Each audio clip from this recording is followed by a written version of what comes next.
Hello friends, नमस्कार।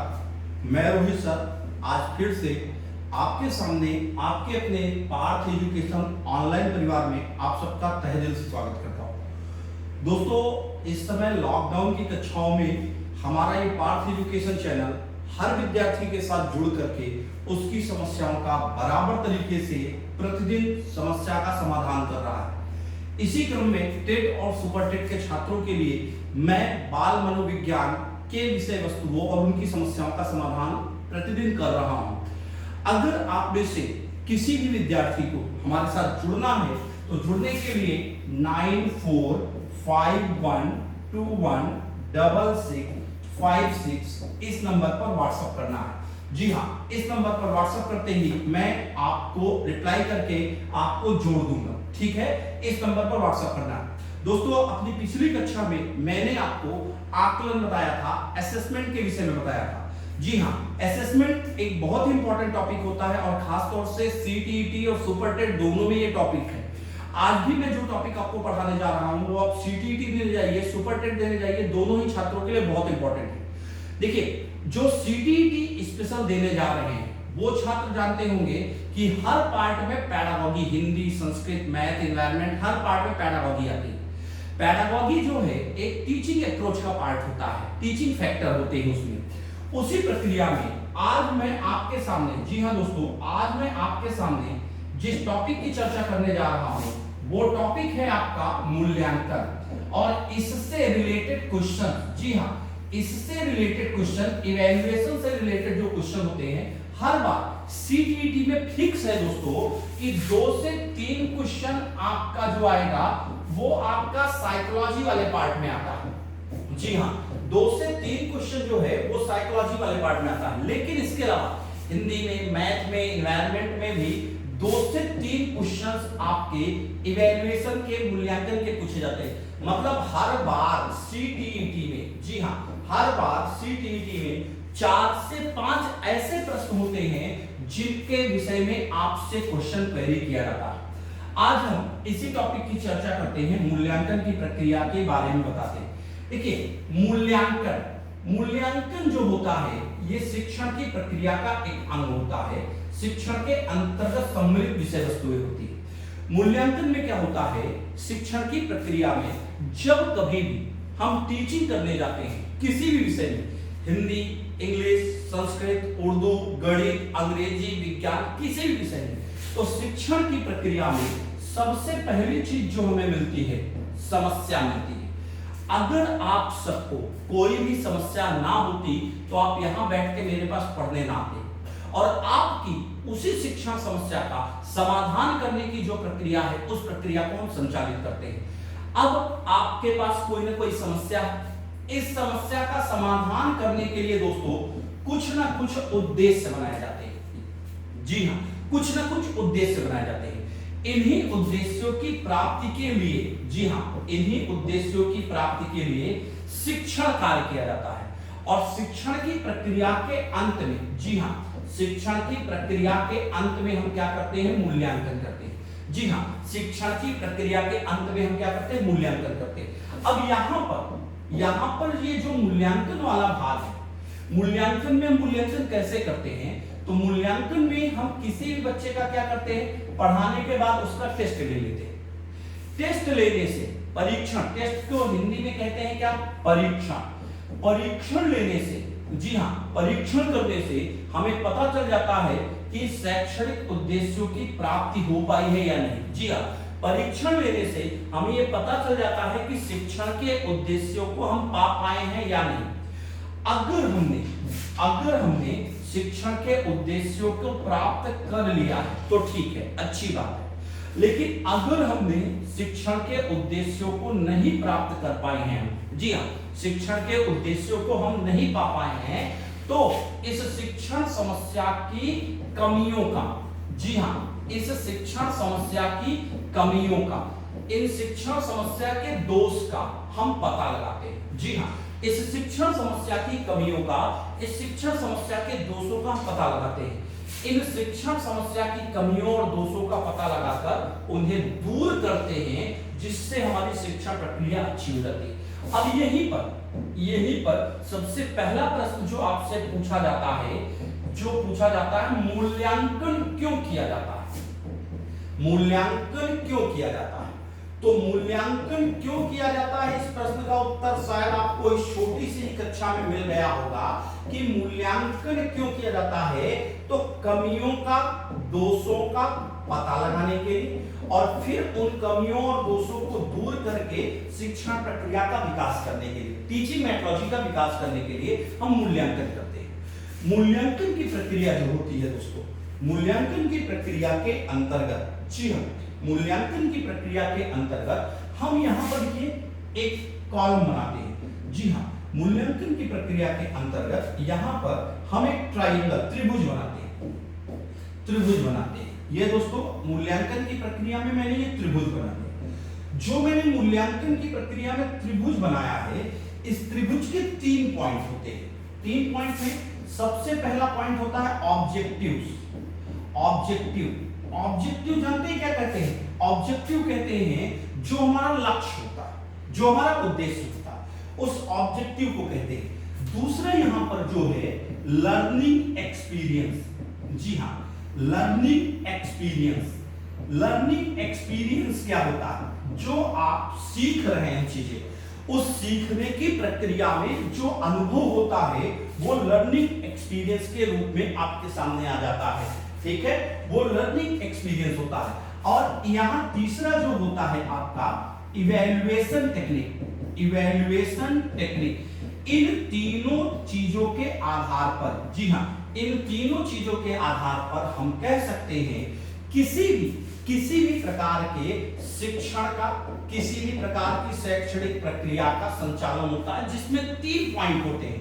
अगर इन 3 point को सही तरीके से ऑब्जर्व ना किया जाए, अगर इन 3 पॉइंट्स को सही तरीके से संचालित ना किया जाए, पहला ऑब्जेक्टिव, लक्ष्य, उद्देश्य जो होते हैं आपका, दूसरा लर्निंग एक्सपीरियंस जो सीखने में अनुभव की प्रक्रिया होती है, और तीसरा इवैल्यूएशन टेक्निक जिसमें हम किसी भी तकनीकी का मूल्यांकन करते हैं। जो चीजें हमने बच्चे को बताई है, पढ़ाई है, समझाई है, सिखाई है, वो चीजें कितनी कारगर हो पा रही है, नहीं हो पा रही।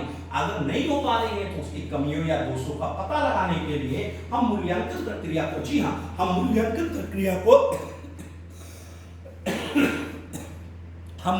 प्रक्रिया को इसी आधार पर इसमें सम्मिलित करते हैं। अब देखिए, अब जब हम आगे बढ़ते हैं, जी हाँ, जब हम आगे बढ़ते हैं दोस्तों, तो इसमें हम मूल्यांकन की प्रक्रिया के अंतर्गत विभिन्न, जैसे मैंने आपको समझाया था, मूल्यांकन जो होता है, इवैल्यूएशन जो होता है, इवैल्यूएशन एक ब्रॉड फैक्टर होता है, विस्तृत रूप होता है, जिसमें मापन भी होता है और इसी मूल्यांकन की प्रक्रिया में आकलन होता है। ठीक है, इसी मूल्यांकन की प्रक्रिया में आकलन होता है। यहीं पर एक चीज मैं आप सबको और क्लियर कर देना चाहता हूं मेरे बच्चों, याद रखना, मूल्यांकन जो होता है, मूल्यांकन केवल और केवल छात्र का नहीं होता, मूल्यांकन केवल छात्र का नहीं होता। सीटीईटी के प्रश्नों को अगर हम देखेंगे तो वहां साफ साफ पूछा जाता है शिक्षक के मूल्यांकन को लेकर। जी हाँ, वहां प्रश्न ये भी उठता है कि शिक्षक के मूल्यांकन की प्रक्रिया कैसी होती है। तो जब हम छात्र का मूल्यांकन करते हैं, जैसे आपसे किसी ने प्रश्न पूछा कि किससे पढ़ते हैं, तो आपने कहा भैया रोहित सर से पढ़ते हैं। जी हाँ, रोहित सर से पढ़ते हैं। अब आपने कहा रोहित सर से पढ़ते हैं, तो अगले बंदे ने आपसे कोई भी क्वेश्चन कर लिया, कोई भी क्वेश्चन करने के बाद आपने उत्तर दिया, तो सामने वाला व्यक्ति यही कहता है इनके सर ने इनको पढ़ाया। लेकिन अगर आपने उस प्रश्न का उत्तर नहीं दिया तो वहां सामने वाला व्यक्ति यह कहता है इनके टीचर ने इनको नहीं पढ़ाया। तो वहां छात्र के साथ साथ मूल्यांकन हो जाता है किसका? शिक्षक। जी हाँ, छात्र के साथ साथ मूल्यांकन हो जाता है किसका? शिक्षक का। तो किसी भी बालक के शैक्षणिक प्रक्रिया में जो शिक्षण का सर्वांगीण विकास का उद्देश्य होता है, उस सर्वांगीण विकास के उद्देश्यों की पूर्ति के लिए हम जो क्रियाकलाप करते हैं, हम जो कार्य करते हैं, उसमें जब हम कमियों का, दोषों का पता लगाते हैं, कमियों का, दोषों का पता लगाकर उन कमियों को, उन दोषों को दूर करने के लिए विभिन्न प्रकार के प्रक्रम, जी हाँ, विभिन्न प्रकार के प्रक्रम संचालित करते हैं। जी हाँ, विभिन्न प्रकार के प्रक्रम संचालित करते हैं। तो वह प्रक्रिया जो होती है दोस्तों, वह प्रक्रिया होती है किसकी? जी हाँ, वह प्रक्रिया होती है किसकी? मूल्यांकन की प्रक्रिया होती है। जी हाँ दोस्तों, वह प्रक्रिया होती है किसकी? मूल्यांकन की प्रक्रिया होती है। अब इसका मतलब जो चीजें आपने सीखी हैं उसमें सीखने में कमी रह गई, उन कमियों को दूर करना है। इसके लिए हम क्या करते हैं? मूल्यांकन करते हैं। एक प्रश्न है, ये क्वेश्चन सीटीईटी का है। जी हाँ, आप इस प्रश्न का उत्तर खुद निकालेंगे। क्वेश्चन मैं आपके सामने रखता हूं। ये क्वेश्चन सीटीईटी में पूछा गया है, मूल्यांकन का मुख्य उद्देश्य होना चाहिए। क्वेश्चन है, मूल्यांकन का मुख्य उद्देश्य होना चाहिए। ये सीटीईटी में आया हुआ प्रश्न है, आप अनसॉल्व में चेक कर सकते हैं। ठीक है, मूल्यांकन का मुख्य उद्देश्य होना चाहिए। तो अब हम ऑप्शन पर चर्चा करते हैं दोस्तों। ऑप्शन, पहला ऑप्शन दिया हुआ है, शिक्षार्थियों की त्रुटियां निकालना। पहला ऑप्शन आपका दिया हुआ है, शिक्षार्थियों की त्रुटियां निकालना। त्रुटियां निकालना, ये सीटीईटी का प्रश्न है मेरे भाई, याद रखिएगा। आप सीटीईटी में पास होने के लिए इन क्वेश्चनों का पढ़ना जरूरी है। शिक्षार्थियों के उपलब्धि का मापन, शिक्षार्थी की उपलब्धि का मापन, शिक्षार्थी की उपलब्धि का मापन। ये दूसरा ऑप्शन है आपका। यह निर्णय लेना कि क्या शिक्षार्थी को अगली कक्षा में प्रोन्नत किया जाना चाहिए। यह निर्णय लेना कि क्या शिक्षार्थी को अगली कक्षा में प्रोन्नत किया जाना चाहिए। प्रोन्नत का मतलब होता है अगली कक्षा में भेजा जाना चाहिए। और लास्ट ऑप्शन, जो चौथा ऑप्शन है आपका, डी ऑप्शन है, सीखने में होने वाली कमियों का पता लगाकर निदान और उपचार। सीखने में होने वाली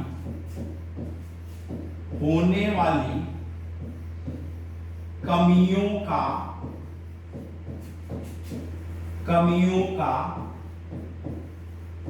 पता लगाकर निदान और उपचार। जी हां, ये आपके सामने देखिए, ये आपके सामने प्रश्न है, ये सीटीईटी में आया हुआ प्रश्न है।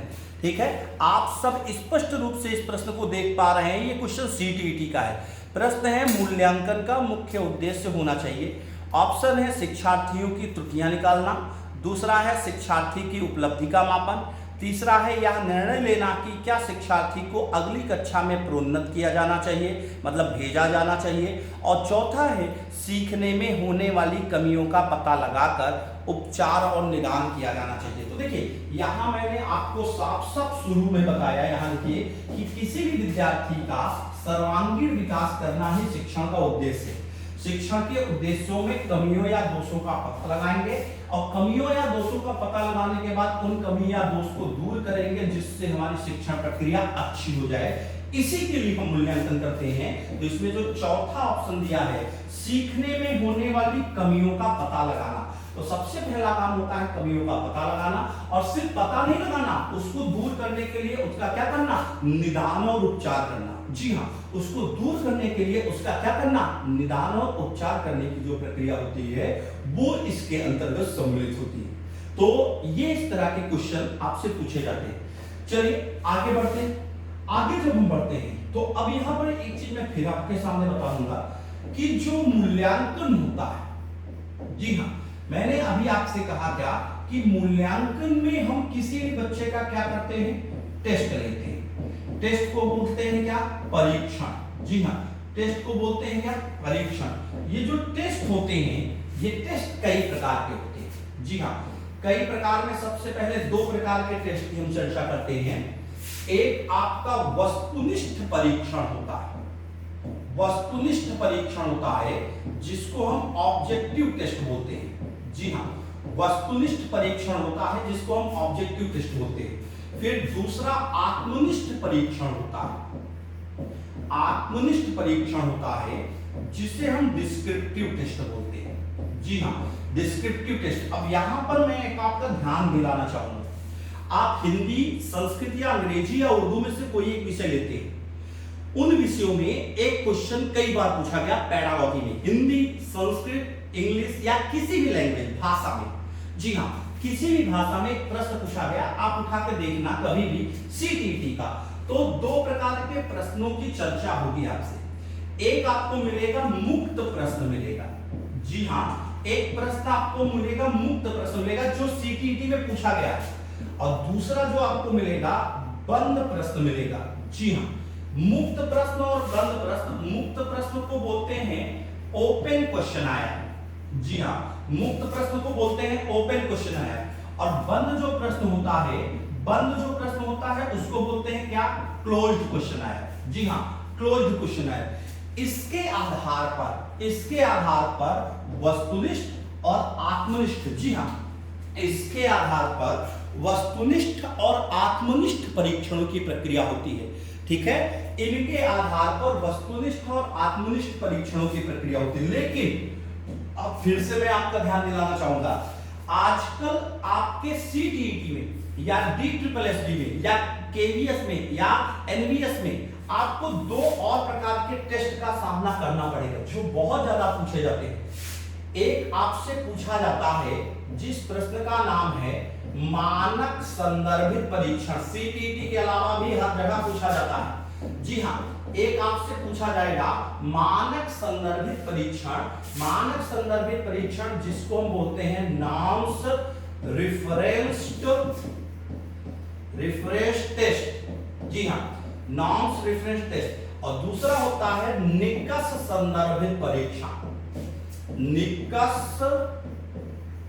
संदर्भित परीक्षण, निकष संदर्भित परीक्षण बोलते हैं दोस्तों।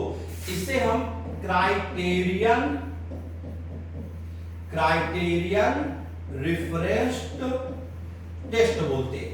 ठीक है, इसको शॉर्ट फॉर्म इसका यूज होता है। जी हाँ, इन दोनों का शॉर्ट फॉर्म यूज होता है। इन दोनों का जब हम शॉर्ट फॉर्म यूज होता है तो इसको बोलते हैं एनआरटी। ठीक है, और इसको बोलते हैं क्या, सीआरटी। जी हाँ, इसको एनआरटी और सीआरटी। और अगर आप सीटीईटी के बाद सुपर टीईटी भी देंगे तो याद रखना मेरे भाई, इस वीडियो को सेव कर लेना, गांठ में बांध लेना, नोट्स बना लेना, दिमाग में बैठा लेना, क्योंकि इसका प्रश्न आपके यहां पूछा जाता है। ठीक है, अब इन टेस्ट का प्रयोग हम कहां करते हैं, मूल्यांकन में। जी हाँ, इन टेस्ट का प्रयोग हम कहां करते हैं, मूल्यांकन में करते हैं। अब इनके आधार पर, इन परीक्षणों के आधार पर, जी हाँ, इन परीक्षणों के आधार, और सीटीईटी में मैंने आपको बता दिया इससे रिलेटेड ये क्वेश्चन। जी हाँ, सीटीईटी में इससे रिलेटेड ये क्वेश्चन बहुत पूछे जाते हैं। 100% इन क्वेश्चनों की परिभाषा बहुत होती है। अब इसमें जब हम आगे बढ़ते हैं, जी हाँ, तो आगे बढ़ते हैं तो इस पार्ट में एक सबसे इंपॉर्टेंट चैप्टर जो होता है वो टाइप्स ऑफ इवैल्यूएशन होता है, मूल्यांकन के प्रकार का जो प्रश्न आता है। ठीक है, मूल्यांकन के प्रकार को लेकर बहुत ज्यादा प्रश्न इस समय, जी हाँ, मूल्यांकन के प्रकार को लेकर बहुत ज्यादा प्रश्न इस समय पूछा जा रहा है। 100% अगर आपको मूल्यांकन करना है, ठीक है, 100% अगर आपको मूल्यांकन करना है तो इसका बहुत ज्यादा प्रश्न आपसे पूछा जाएगा। जी हाँ, बहुत ज्यादा प्रश्न आपसे पूछा जाएगा। जैसे नैदानिक मूल्यांकन का मुख्य उद्देश्य है, एक क्वेश्चन आपसे पूछा गया, नैदानिक मूल्यांकन, नैदानिक मूल्यांकन, इसको हम इंग्लिश में बोलते हैं डायग्नोस्टिक इवैल्यूएशन, डायग्नोस्टिक इवैल्यूएशन बोलते हैं इसको। ठीक है, डायग्नोस्टिक इवैल्यूएशन का मुख्य उद्देश्य है। डायग्नोस्टिक इवैल्यूएशन का मुख्य उद्देश्य है। ये क्वेश्चन आपसे पूछा गया सीटीटी का प्रश्न है। अब इसमें पहला ऑप्शन जो आपका दिया हुआ है, कक्षा में प्रदर्शन के दौरान कमजोर क्षेत्र को चिन्हित करना। कक्षा में प्रदर्शन के दौरान कमजोर क्षेत्र को चिन्हित करना।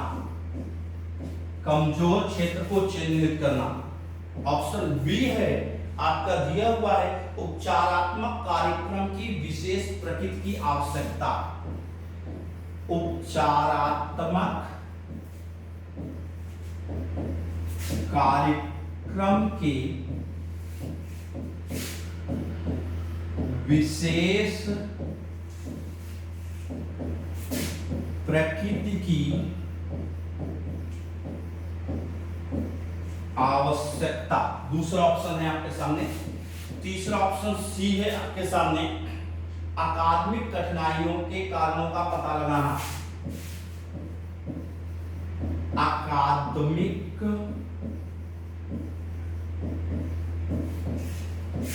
कठिनाइयों के कारणों का पता लगाना। और चौथा ऑप्शन आपके सामने दिया हुआ है, चौथा ऑप्शन दिया हुआ है, छात्र की कठिनाइयों की विशेष प्रकृति को, छात्र की कठिनाइयों की विशेष प्रकृति को जानना। छात्र की कठिनाइयों की विशेष प्रकृति को जानना। दोस्तों ये आपके सामने प्रश्न है। जी हाँ, ये आपके सामने प्रश्न है।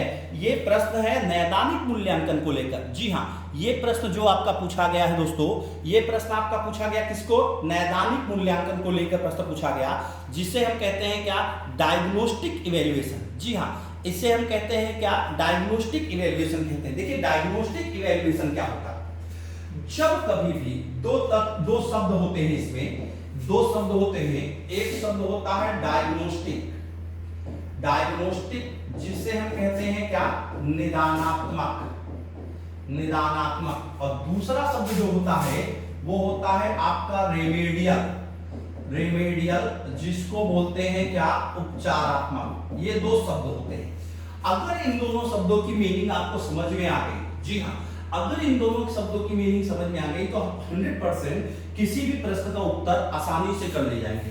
रेमेडियल का मतलब होता है जब कभी किसी भी बच्चे को कोई भी समस्या हो तो उसके समस्या के कारणों की खोज की जाती है, जिसमें सूचनात्मक ज्ञान होता है। सूचनात्मक ज्ञान का मतलब होता है मैं केवल इस बात का पता लगाने का प्रयास करता हूं कि अगर किसी भी छात्र को कोई भी समस्या है तो क्यों है, मतलब समस्या के कारणों की जानकारी करके उसकी सूचना दी जाती है। समस्या का समाधान स्वयं छात्र करेगा। फिर सुन लीजिए, समस्या के कारणों की खोज करके उसकी सूचना दी जाती है, जहां छात्र स्वयं समस्या का समाधान करता है। इसीलिए दोस्तों, इसीलिए जो आपका ये डायग्नोस्टिक वाला पार्ट है, निदानात्मक पार्ट है, इसका प्रयोग सामान्य कक्षा या सामान्य बच्चों के लिए किया जाता है। समावेशी शिक्षण की प्रक्रिया में इसका प्रयोग सामान्य बालकों के लिए किया जाता है। लेकिन रेमेडियल में क्या होता है? रेमेडियल का प्रयोग विशेष कक्षा या विशिष्ट बालकों के लिए किया जाता है। शैक्षणिक प्रक्रिया में जब कभी भी समस्या के कारणों की जानकारी करके उनकी सूचना देनी हो, जिसका प्रयोग सामान्य बालकों के लिए करना हो, तो उसके लिए डायग्नोस्टिक इवैल्यूएशन होता है। लेकिन जब कभी भी विशिष्ट बच्चों के लिए समस्या के कारणों की खोज करके उसमें शिक्षक द्वारा समस्या का समाधान किया जाना होता है, तो उपचारात्मक या रेमेडियल कहते हैं। अब आप ध्यान से देखिए, आप सब ध्यान से देखिए, मैंने अभी आपको बताया क्या प्रश्न क्या पूछा? नैदानिक मूल्यांकन, डायग्नोस्टिक इवैल्यूएशन। तो इसमें समस्या के कारणों की पता लगाई जाती है। यार कि अकादमिक कठिनाइयों का पता लगाना, अकादमिक का मतलब होता है पढ़ाई के दौरान, एकेडमिक, जिसको इंग्लिश में एकेडमी बोलते हैं, एकेडमिक। तो अकादमिक कठिनाइयों का पता लगाना, मुझे ये पता लगाना है कि पढ़ाई की प्रक्रिया के दौरान छात्र की शिक्षण समस्या का समाधान कैसे होता है। सामान्य कक्षा में सामान्य बच्चों के लिए इस प्रकार के मूल्यांकन का क्या करते हैं, प्रयोग करते हैं। चलिए आगे बढ़ते हैं। जब हम मूल्यांकन की प्रक्रिया में, जी हाँ, मूल्यांकन की प्रक्रिया में जब हम इसके प्रकार की चर्चा करते हैं, टाइप्स ऑफ इवैल्यूएशन की चर्चा करते हैं, तो टाइप्स ऑफ इवैल्यूएशन में भी, जी हाँ, सबसे पहले दो प्रकार के मूल्यांकन होते थे। जी हाँ, वैसे आजकल इनका प्रयोग बहुत कम हो गया है, लेकिन सबसे पहले दो प्रकार के मूल्यांकन होते थे। एक मूल्यांकन होता था परिमाणात्मक, परिमाणात्मक, जिसे हम कहते हैं क्वांटिटेटिव इवैल्यूएशन। जी हाँ, इसे हम कहते हैं क्या, क्वांटिटेटिव इवैल्यूएशन। और दूसरा मूल्यांकन जो होता है दोस्तों, होता था, अब इनका प्रयोग वास्तविकता में इसमें बहुत ज्यादा कम हो गया है।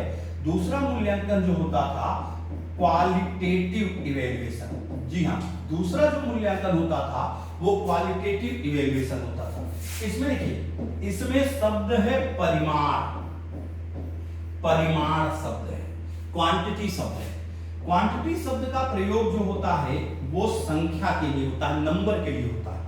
तो जहां पर किसी भी मूल्यांकन में संख्याओं की बात की जाए, संख्याओं का प्रयोग किया जाए, वहां पर क्वांटिटेटिव इवैल्यूएशन होता है। जैसे किसी भी कक्षा में किसी भी छात्र की हमने मार्कशीट देखी, मार्कशीट देखी, रिजल्ट देखा, और रिजल्ट में अगर उसके नंबर ज्यादा अच्छे हैं, जी हाँ, रिजल्ट में अगर उसके नंबर ज्यादा अच्छे हैं, तो रिजल्ट में उसके नंबरों को देख करके हम उसको अच्छा या बुरा बताते हैं। तो जब नंबरों के आधार पर आप मूल्यांकन करते हैं तो वो परिमाणात्मक मूल्यांकन होता है।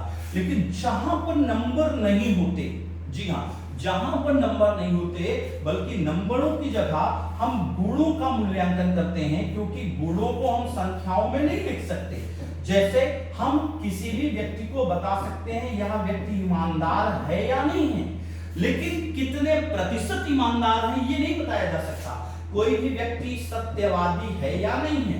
तो जब हम गुणों का मूल्यांकन करते हैं तो क्वालिटेटिव इवैल्यूएशन होता है। पहले इन्हीं दोनों मूल्यांकन का प्रयोग होता था, लेकिन अब इनका प्रयोग काफी कम हो गया।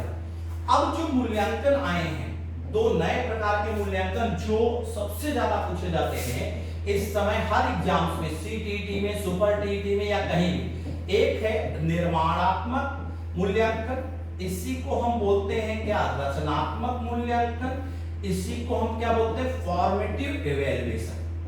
जी, इसी को हम बोलते हैं क्या, फॉर्मेटिव इवैल्यूएशन। दूसरा है संकलनात्मक मूल्यांकन, जिसको हम बोलते हैं क्या, योगात्मक मूल्यांकन, और इसे हम बोलते हैं क्या, समेटिव इवैल्यूएशन। जी हां, इसे हम बोलते हैं क्या, समेटिव। आजकल दोस्तों वर्तमान कालीन समय में सबसे ज्यादा अगर किसी भी मूल्यांकन का प्रयोग हो रहा है तो ये दो ऐसे मूल्यांकन हैं, जी हां, निर्माणात्मक मूल्यांकन और संकलनात्मक मूल्यांकन। इन दोनों ही मूल्यांकनों का सबसे ज्यादा प्रयोग हो रहा है। जी हां, सबसे ज्यादा प्रयोग हो रहा है। मैं एक क्वेश्चन आपको दिखाता हूं। जी हां, एक क्वेश्चन मैं आपको दिखाता हूं दोस्तों, एक क्वेश्चन मैं आपको दिखाता हूं। एक क्वेश्चन ये सीटीईटी में पूछा गया है। जी हां, सीटीईटी में इस तरह के प्रश्न बहुत पूछे जाते हैं। आप देखना, एक बावर्ची ने खाना बनाते समय खाने को चखा, ठीक, चखा। एक बावर्ची ने खाना बनाते समय खाने को चखा, तो यह कैसा मूल्यांकन है, ठीक, ये क्वेश्चन पूछा था, सीटीईटी का प्रश्न है। ऑप्शन है सीखने के लिए मूल्यांकन, सीखने के लिए मूल्यांकन। ऑप्शन बी सीखने में मूल्यांकन, सीखने में मूल्यांकन। ऑप्शन सी सीखने का मूल्यांकन, सीखने का मूल्यांकन। और ऑप्शन डी सीखने में असमर्थता का, असमर्थता का मूल्यांकन। दोस्तों ये प्रश्न है, जी हां आप देख सकते हैं, ये प्रश्न आपके स्क्रीन के सामने है। ये प्रश्न सीटीईटी में कई बार रिपीट है। जी हां, ये प्रश्न सीटीईटी में कई बार रिपीट है। एक बावर्ची ने खाना बनाते समय खाने को चखा तो वो कैसा मूल्यांकन है। इस प्रश्न का जो उत्तर है मेरे भाई, इस प्रश्न का जो उत्तर है, इस प्रश्न का उत्तर वही है, जी हां, जो आपने निर्माणात्मक या संकलनात्मक मूल्यांकन पढ़ा है। जी हां, तो इस प्रश्न का, ये प्रश्न आपको समझ में आ गया होगा। इस प्रश्न का उत्तर उसी में छिपा है। जी हां, इस प्रश्न का उत्तर उसी में छिपा है। आगे बढ़ते हैं, चलिए आते हैं। जी हां, आगे बढ़ते हैं। आप देखिए हमारे पास दो प्रकार का मूल्यांकन है, एक निर्माणात्मक मूल्यांकन है, एक संकलनात्मक। जब कभी भी कोई भी शिक्षक शिक्षण प्रक्रिया के दौरान, जी हां, जब कभी भी कोई भी शिक्षक शिक्षण प्रक्रिया के दौरान, जब टीचिंग कंडीशन चल रही होती है, उसी बीच में लगातार लगातार लगातार बच्चों का मूल्यांकन करता जाता है। जैसे मैं पढ़ा रहा हूं, इसी पढ़ाई की प्रक्रिया के बीच में मैंने आपसे कोई भी प्रश्न पूछ लिया, प्रश्न पूछने की प्रक्रिया में मैंने आपसे प्रश्न पूछकर उसका उत्तर दे दिया, तो जब पढ़ाई चालू हो, शिक्षण चालू हो, उसी बीच में मूल्यांकन किया जाता है, तो निर्माणात्मक मूल्यांकन। जी हां, उसी बीच में जब हम मूल्यांकन करते हैं तो निर्माणात्मक मूल्यांकन की प्रक्रिया हो जाती है। इसमें सीखने के लिए मूल्यांकन होता है। जी हां, इसमें क्या होता है, सीखने के लिए मूल्यांकन होता है। और दूसरा होता है संकलनात्मक, जब पढ़ाई की प्रक्रिया खत्म हो जाए। जी हां, जैसे पूरा का पूरा सिलेबस पढ़ा दिया जाए, टीचिंग पढ़ा दिया जाए, या बच्चे को पूरा पूरा चीज सिखा दिया जाए, तो उसमें वार्षिकी परीक्षा जो होती है, वार्षिकी परीक्षा बीच में नहीं होती, वार्षिकी परीक्षा अंत में होती है। तो जब शिक्षण प्रक्रिया के दौरान ना होकर शिक्षण प्रक्रिया के अंत में पूरी की पूरी टीचिंग मेथोडोलॉजी खत्म हो जाए, उसके बाद छात्र का मूल्यांकन किया जाए, तो उसे कहते हैं सीखने का मूल्यांकन। जी हां, उसे कहते हैं क्या, सीखने का मूल्यांकन कहते हैं। ये आपका संकलनात्मक या योगात्मक। अभी जो प्रश्न मैंने आपको बताया था, एक बावर्ची ने खाना बनाते समय खाने को चखा, तो खाना बनाते समय चखाना, भी खाना बन तो नहीं गया, जी खाना भी बना नहीं है, खाना बनाते समय बीच में ही चख लिया, तो वहां पर जो मूल्यांकन होगा उसमें सीखने के लिए मूल्यांकन। जी हां, वहां पर जो मूल्यांकन की प्रक्रिया होगी, वहां पर सीखने के लिए मूल्यांकन की प्रक्रिया होगी। ठीक है, इसके बाद दोस्तों आगे बढ़ते हैं। इसके बाद जब हम आगे बढ़ते हैं तो निर्माणात्मक और संकलनात्मक। अभी देखिए, सबसे पहले मैंने आपको वस्तुनिष्ठ परीक्षण बताया जो इसमें सबसे ज्यादा है। दूसरा आत्मनिष्ठ परीक्षण बताया जो इसमें सबसे ज्यादा पूछा जाता है। फिर तीसरा आपको बताया मानक संदर्भित परीक्षण बताया जो इसमें प्रश्न पूछे जाते हैं, मानक संदर्भित परीक्षण। चौथा है निकष संदर्भित परीक्षण, निकष संदर्भित परीक्षण, इसके प्रश्न आपसे पूछे जाते हैं। अब इसके बाद जब हम मूल्यांकन के प्रकार की चर्चा करते हैं तो सबसे पहले आपको मैंने बताया आत्मनिष्ठ आपको बताया सबसे पहले मैंने आपको बताया, सबसे पहले यहां मैंने आपको बताया परिमाणात्मक मूल्यांकन, परिमाणात्मक मूल्यांकन। दूसरा मैंने आपको बताया क्या, गुणात्मक मूल्यांकन। तीसरा आपको बताया क्या, निर्माणात्मक मूल्यांकन। चौथा आपको बताया क्या, संकलनात्मक मूल्यांकन। ठीक, इसके अलावा अब एक मूल्यांकन इस समय आपने और देखा होगा जो बहुत ज्यादा डिमांडिंग कंडीशन पे बहुत ज्यादा प्रश्न पूछा जाता है, सतत एवं व्यापक मूल्यांकन। जी हां, सतत एवं समग्र कह लीजिए, चाहे सतत एवं व्यापक मूल्यांकन कह लीजिए, ये प्रश्न भी, जी हां, ये प्रश्न भी बहुत ज्यादा पूछा जाता है। आप जब कभी भी किसी भी बालक की शैक्षणिक प्रक्रिया का, जी हां, जब कभी भी किसी भी बालक की शैक्षणिक प्रक्रिया का मूल्यांकन करते हैं तो ये सारी के सारी चीजें आपको मूल्यांकन के चैप्टर में पढ़नी है। जी हां, सारी की सारी चीजें आपको मूल्यांकन के चैप्टर में पढ़नी है और इससे ही सीटीईटी, सुपर टीईटी और आपका डीवीएस, केवीएस और डीट्रिपल भी कोई भी एग्जाम लीजिए, ये सबसे इंपॉर्टेंट चीजें। हमारे यहाँ लॉकडाउन में भी पर डे क्लासेस चल रही हैं। पर डे क्लासेस में 9451216656 इस नंबर पर आपको व्हाट्सएप करना है और व्हाट्सएप करके हमसे जुड़ जाना है और अपनी सफलता अर्जित कर लेनी है, चाहे सीटेट में हो चाहे सुपर टेट में। आज के लिए इतना ही दोस्तों, कल फिर मुलाकात होगी। आपका दिन मंगलमय हो, लॉकडाउन में आप घर पे रहें। धन्यवाद, थैंक यू वेरी मच।